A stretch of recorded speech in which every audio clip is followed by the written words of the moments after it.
Hola, hoy estamos acá para empezar nuestro curso yendo camino a la PTU del 2022 y hoy nos vamos a ver conjuntos numéricos, números enteros, racionales y reales, operaciones y órdenes conjuntos numéricos enteros racionales y el siguiente episodio vamos a ver algunos problemas que involucren las propiedades y las distintas operaciones básicas que son la suma, la resta, la multiplicación y la división.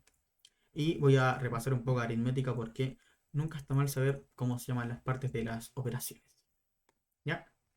Primero vamos a hablar sobre conjuntos numéricos. ¿Qué son los conjuntos numéricos? Son como bolsitas en donde se clasifican los números. Los matemáticos le llamaron conjuntos porque quieren ser gente interesante, cosa que no son. Y los llaman conjuntos para hacerse los bacanes. El primer conjunto es el conjunto de los naturales. Los naturales son todos los números que van del 1, el 2, el 3, el 4 hasta el infinito.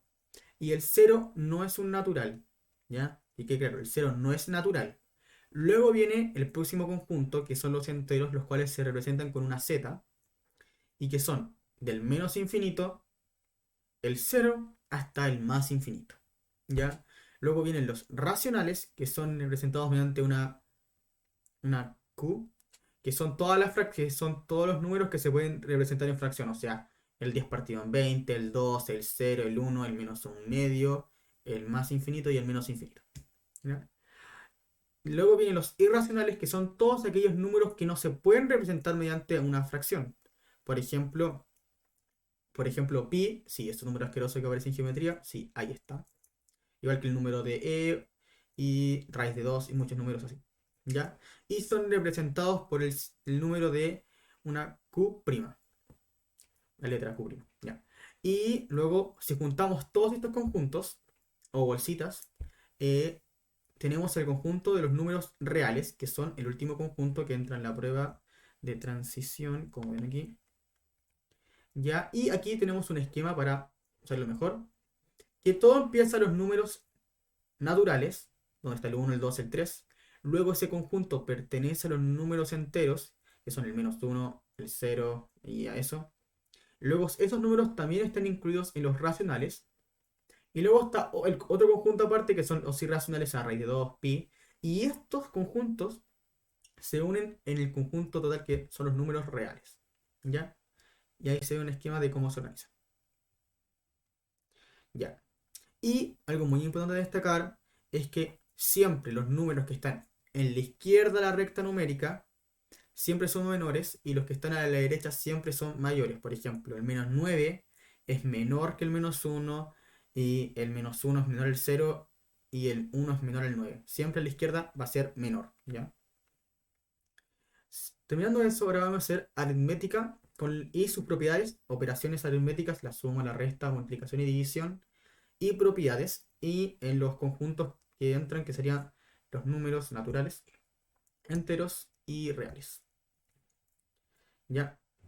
La primera operación más básica es la suma o adición, que se compone por dos o más sumandos. Esto no lo sabía, que cada parte tiene como un nombre, y yo me había olvidado de eso. Así que, dato importante. Cada parte de la suma se llama sumando, y la suma tiene propiedades importantes, como puede ser la conmutabilidad. La conmutabilidad. Ya, ¿cómo se lee eso? Ya no voy a leer. Conmutatividad. Ya, esa propiedad. Y quiere decir que si yo tengo uno más 2 es lo mismo que uno más 2 y eso es igual a 2 más uno. O sea que el orden de los factores, el orden de los sumandos no va a alterar el resultado final, como sea en el ejemplo. También tenemos la segunda propiedad, que es la asociatividad, que es lo mismo que la anterior, pero con tres o más sumandos. ¿Ya? O sea que uno más 2 más 3 va a ser igual a 3 más 2 más uno.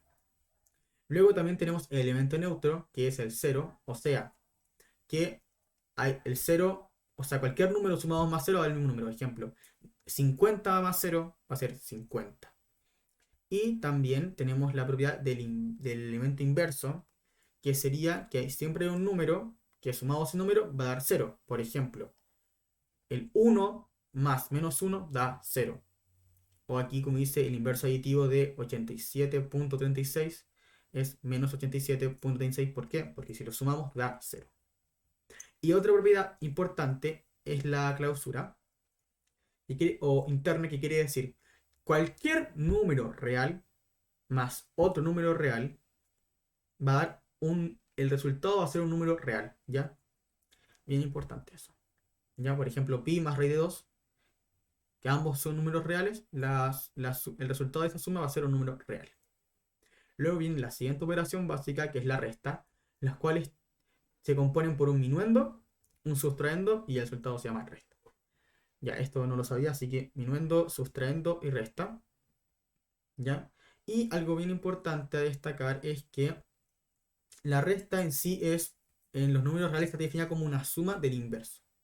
Eso suena muy complicado, tampoco lo entendí muy bien, pero con el ejemplo vamos a entender. Pónganse en el caso que tenemos 1 menos 5. Entonces, ¿cómo está definida la resta? El primer número más el inverso aditivo del segundo. O sea, que era el inverso aditivo, el mismo número con el signo contrario como vimos en la propiedad número 4. Entonces, si aquí nosotros teníamos el número 5, ¿ya? ¿Cuál es el inverso? Menos 5. O sea, que el primer número más menos 5, y eso todo sería menos 4. ¿Ya? Así, igual aquí lo mismo pasa aquí, por ejemplo, si tenemos 10 menos 4, sería el primer número, o sea, 10, más el inverso aditivo de menos 4, que es 4, o sea, más 4, o sea que esto al final va a dar 14. Ya, y algo bien importante de destacar es que en la resta no se cumplen las propiedades de la conmutatividad y la asociativa, porque si cambiamos el orden de, de los factores que están ahí, cambia. Por ejemplo, no es lo mismo decir 10 menos 4, que eso va a dar 6, a decir 4 menos 10, que eso dará menos 6.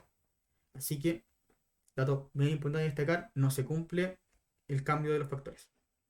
¿Ya? Ahora viene la multiplicación, que se compone por dos o más factores, y al multiplicar nos da algo llamado producto. Así que cuando digan cuál es el producto de esto, es una multiplicación. ¿Ya? Yo no sabía eso y es importante. Y cuando multipliquemos, se hace la multiplicación de toda la vida, pero se ocupa la ley de los signos, que es si más por más da más por menos menos, menos por más menos, menos por menos más. Y también tienen propiedades como la conmutatividad, la asociativa, el elemento neutro, que acá sería 1. ¿Qué quiere decir esto?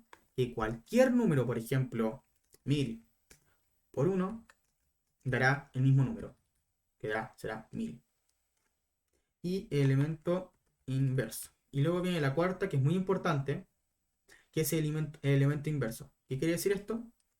Que para cualquier número, por ejemplo, ya 1000 de nuevo, 1000, va a haber un número que multiplicado por eso, va a haber un número que al ser multiplicado dará 1. Por ejemplo, 1, aquí sería 1 partido en 1000, y al hacer esta multiplicación nos da 1. ¿Ya? Entonces, y el elemento inverso es una propiedad bien importante porque, porque nos sirve para la división. ¿Ya? Y eso sería. También está la propiedad, por ejemplo, que si cualquier número, no la puse acá, pero es bien obvia, que cualquier número multiplicado por 0 da 0, ¿ya? Eso. Bueno, de este caso, aunque creo que eso es todo lo hacemos. ¿Ya?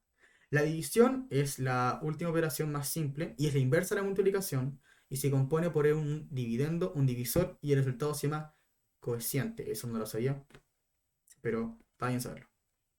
Y algo bien importante es que el divisor nunca puede ser 0. Nunca. Ni se le ocurra, eso es suicidio, se te cae el muro, se te explota y no sé, pero no, nunca es 0, ¿ya? Y la división cumple todas las propiedades de la multiplicación, excepto la conmutatividad y la asociatividad. ¿Por qué? Porque no es lo mismo decir 1 partido en 2, que daría 0.5, a decir 2 partido en 1, que da 2. Así que no se cumplen, que cambiando el orden se sigue. Y eso serían las operaciones básicas. Otro punto a destacar, por ejemplo, es que en la división la propiedad de clausura no se cumple en, en los números naturales y enteros. ¿Por qué? Porque si tenemos números naturales, por ejemplo, el 2 dividido en 3, el resultado no está en los números naturales, tampoco en los enteros, solamente está en los reales, ¿ya? Así que hay que tener cuidado cuando mencionan un conjunto, porque si mencionan un número que no está en ese conjunto, no te va a servir, ¿ya? Lo mismo pasa en la resta, ¿ya? Por ejemplo, la propiedad de clausura en los naturales no se cumple. ¿Por qué? Porque ¿cuáles son los números naturales? El 1, el 2, el 3, el 4, el 5. ¿Ya? Y si nosotros exigimos dos números naturales, por ejemplo, el 2 y el 3, estamos 2 menos 3, el resultado es menos 1. Pero este número de acá no pertenece a los naturales. Entonces no se cumple la propiedad de clausura en los naturales y tampoco en los enteros, pero sí en los reales. Hay que tener cuidado de eso en las preguntas, ¿ya? Eso sería como un recordatorio a la aritmética, propiedades de las operaciones, y el próximo episodio vamos a hacer ejercicios. Bye.